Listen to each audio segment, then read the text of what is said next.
Salam hörmətli izləyicilər, hər vaxtınız xeyir olsun. Bu iş yerimin yanıdır. Prosto qadağa var deyə tuta bilmirəm. Buna bax. Lap dayazı gəlib çıxdı.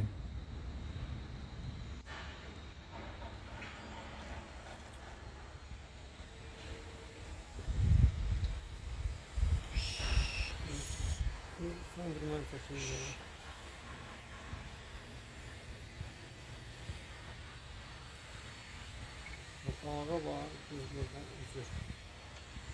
On belə görünüyor ha, on belə telefonsuz baxanlıqdan rast Amma tatlı bir şeydir ama burada tutmaq belə olmaz. Bunu da sonra üzünü atlar. Çayaqdan yemeğe zor deyip baxmam buna.